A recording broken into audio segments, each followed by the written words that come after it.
សួស្តីអ្នកទាំងអស់គ្នាថ្ងៃនេះខ្ញុំមកប្រាប់ពីរបៀបដាំដំណាំដាក់គ្រាប់ឲ្យបានច្រើនតាក់ទងដាក់គ្រាប់បានច្រើនហ្នឹងបើយើងដំណាំយើងពេញអស់ហើយយើង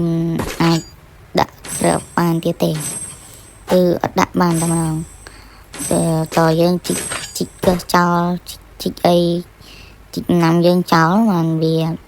អាចដាំវិញបានអញ្ចឹងតែមានទីសាមួយទៀតយើងមកក្លិចពីអញ្ចឹងយើងក្លិចពី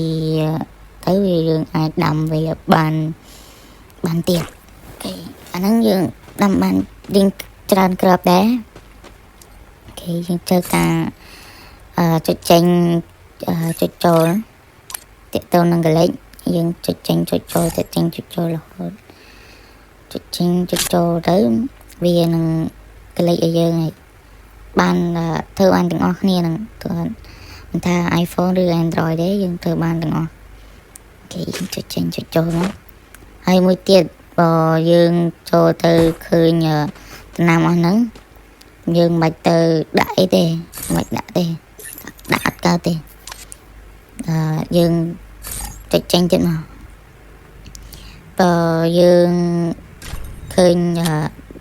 ដីឬក៏សត្វអញ្ចឹងយើងដាក់ទៅដល់បានហើយបើឃើញសត្វនឹងពងយើងដាក់ទៅបានដល់20 19 15 25អីទេដាក់បានច្រើនហើយតើឃើញដីសុទ្ធមិនមែន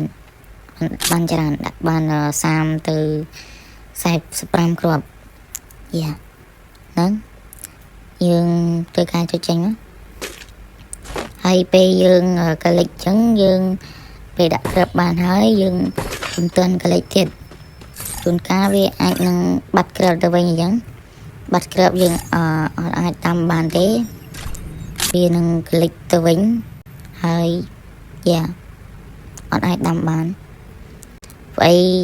ខ្ញុំធ្លាប់ធ្វើចឹងដែរតែវាបាត់ទៅវិញអស់អូខេយើងចុចចេញចុចចូលមក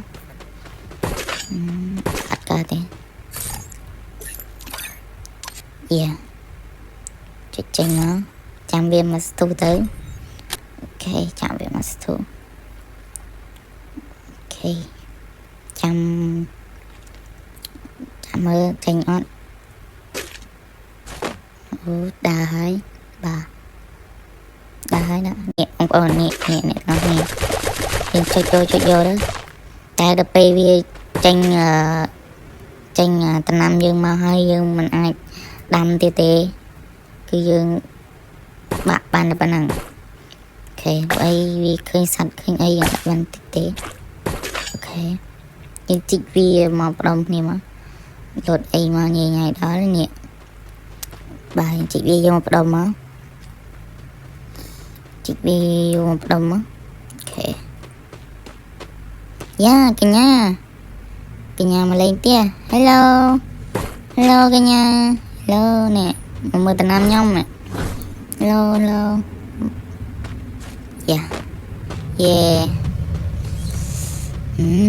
កញ្ញាមកលេងផ្ទះយើងកុំខ្វល់តិចតទៀតបាទជីកផ្ដុំវាអញ្ចឹងមកអូខេជីកផ្ដុំមកបាទជីកផ្ដុំវាមកអូខេទៅពេលយើងជីកផ្ដុំអញ្ចឹងទៅវាងាយស្រួលក្នុងការស្រោចទឹកអីចឹងហើយមួយទៀតបើយើងដាំហើយយើងដាក់ក្នុង3ហ្នឹងនោះដំណាំយើងនឹងរីក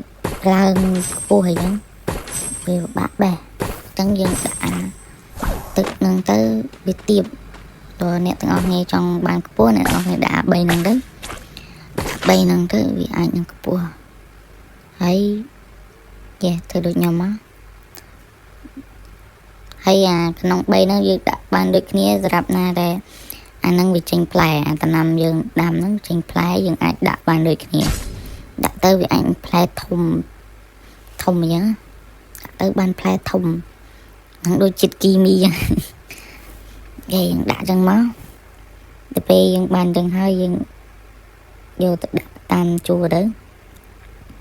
បាទហើយក៏វីដេអូខ្ញុំមានតែប៉ុណ្្នឹងឯងបាទសូមអរគុណសូមជម្រាបលាបាទ